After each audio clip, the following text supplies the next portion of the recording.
How's it, everyone? This is Gordon from Keto Model Works, and let's continue with part 2 of the Academy Boeing B-52H 1 to 1/44th scale kit.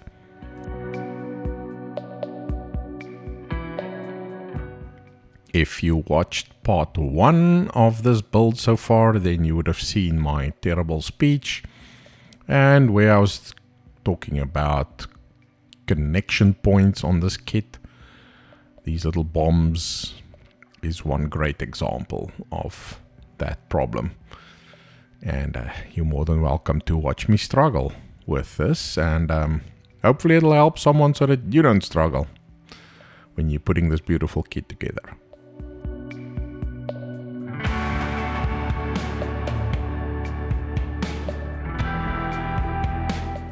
As I said in my speech, the connection points are really small and vague, which is a bit more frustrating, as the fact that there's so many bombs that you have to put onto these little pylons, and so therefore, yeah, it's not too much fun.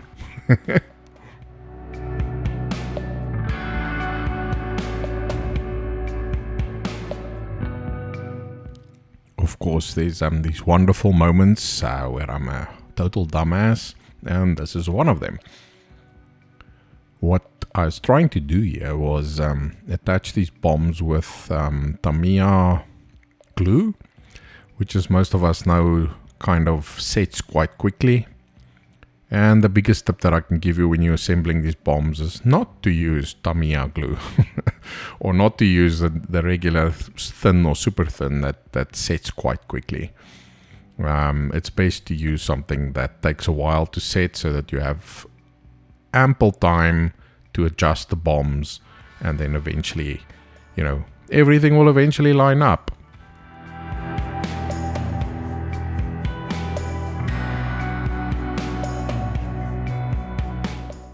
But I mean, this is probably the only real complaint that I have about this kit, is these small attachment points. I really do think that Academy could have made them a bit more, what can we say, positive.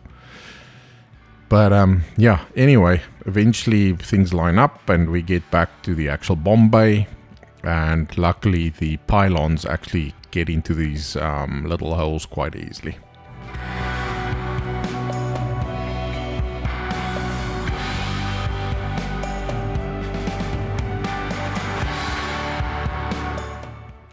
Ta-da! You eventually have a completed bomb bay for your 1 to 1/44th scale B-52H.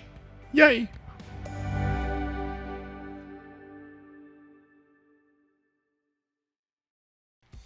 Moving on to other important parts of the kit.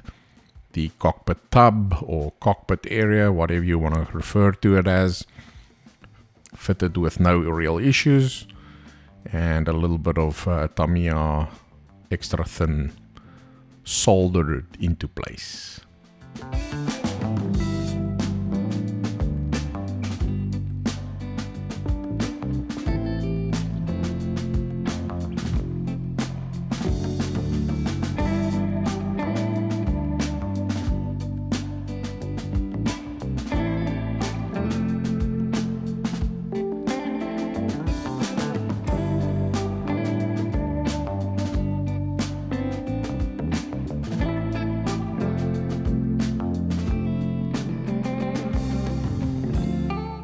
Moving on to the undercarriage and bomb bay subassembly that fits quite easily into the fuselage halves, although, easily is a subjective term. As you saw in part 1, I made a big fuck up there already, although this part of the bomb bay fitted quite well and there was no real issues here.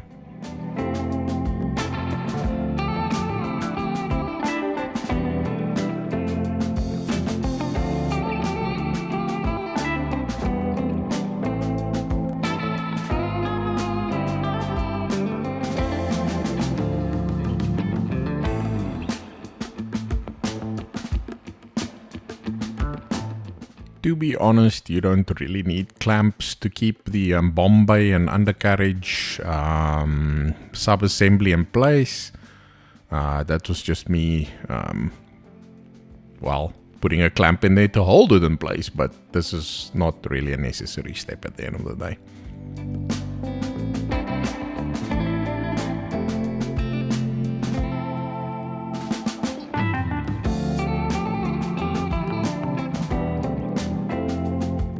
Moving on to the top part of the fuselage, includes this little part that has all the sensors on it. The only tip I can give anyone here is just to pre-paint that middle sensor. In this case, I think it was zinc chromate yellow. You can probably paint it in anything yellowish or cream color or whatever from the references that I saw on the internet.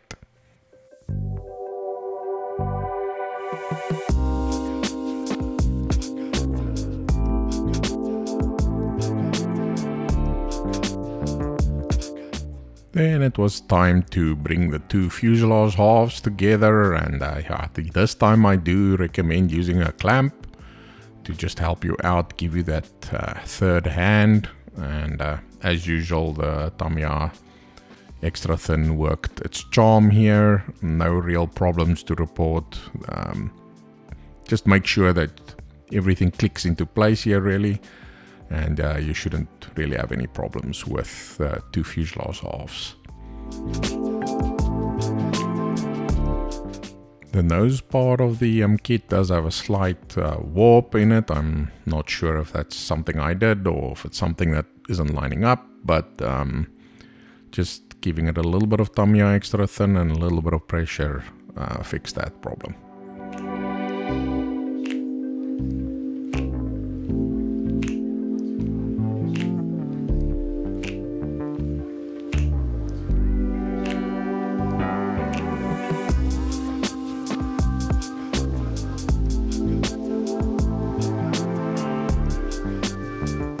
Moving on to some more interesting parts from the kit. This is the some aerials and sensors that's going to go on the bottom of the fuselage. These guys fitted with no real issues as well. Like I've said, extra thin Tamiya to fit it into place, and yeah, Bob's your uncle.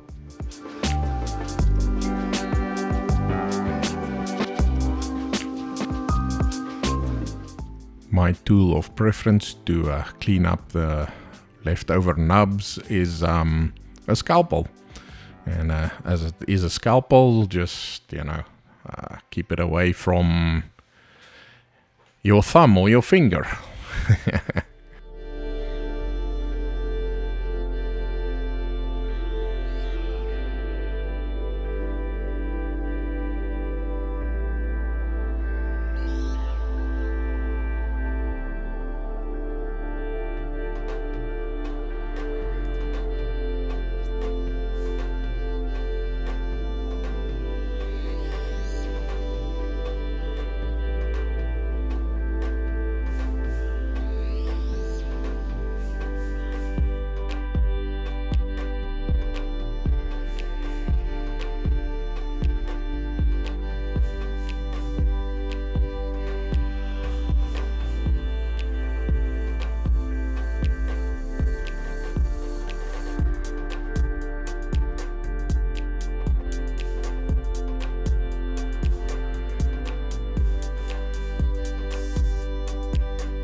Okay, let's move on to the, should I say, majestic wings of the B-52.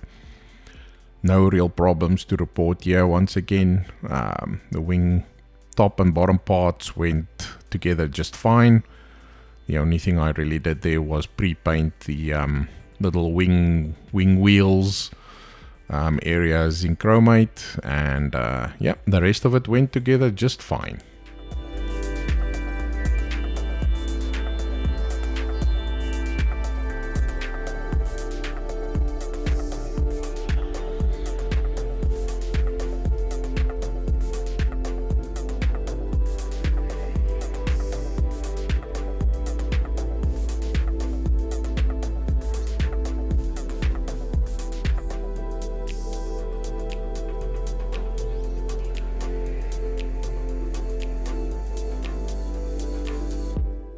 Although building the kit with its flaps down is not an option, the flaps are separate.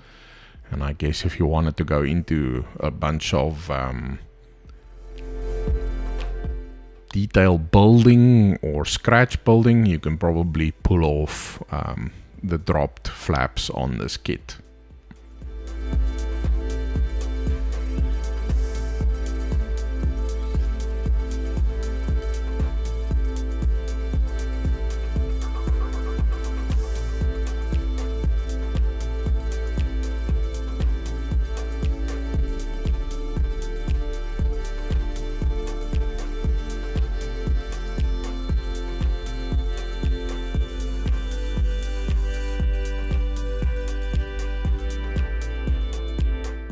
Moving on to the wings, there was a slight step when attaching the wing to the fuselage by the default stub, or whatever you want to call that, as you can see there.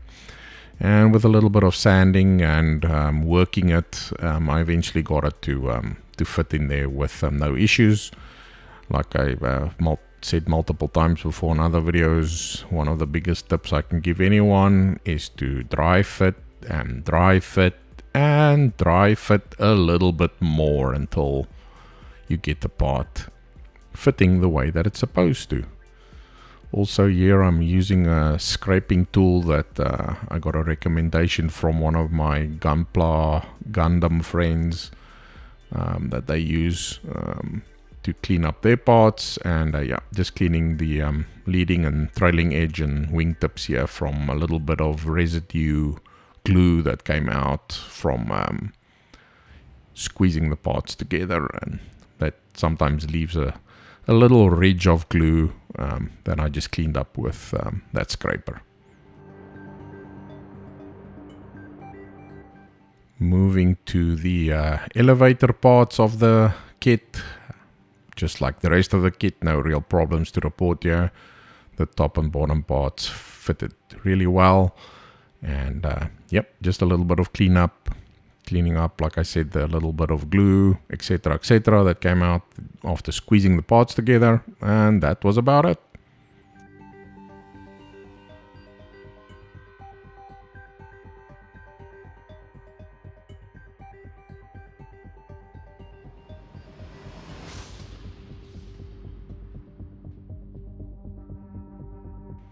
The time came to attach the main wings to the fuselage, and just run a couple of beads of Mr. Hobby's Cement S down the attachment point there, just to not have some kind of a little surprise down the road with some wing detaching or something like that. So yep, just multiple times repeated that to get that wing stuck to the fuselage really well.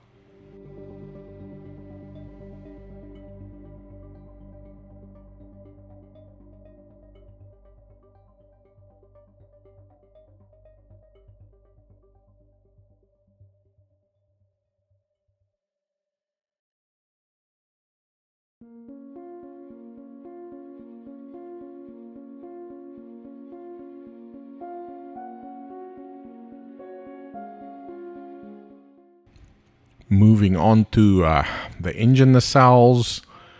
Yeah, they're a bit tricky sometimes. Beautifully slide molded parts here, but I wish that I had actually paid a bit more attention cleaning up these nubs. I don't know if it's the way that the plastics form there or something, but you can, on my kit, you can still see where the nubs were. That's even after sanding it. Yeah, don't know exactly what happened there, but just a tip once again. See if you can get that nub sanded and maybe even polished away before you paint your kit.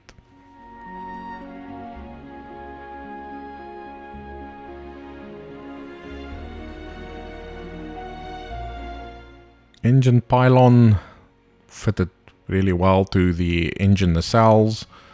Nothing to really report problematic here once again.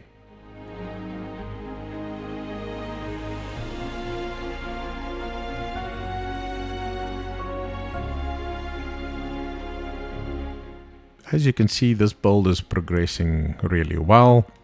And I'm looking forward to part 3 and you joining me as well for part 3. As usual, I humbly ask to like the videos and comment and subscribe if you feel like that. And part 3, we're going to start concentrating on painting this beautiful kit. Until then, keep safe and I'll see you guys again.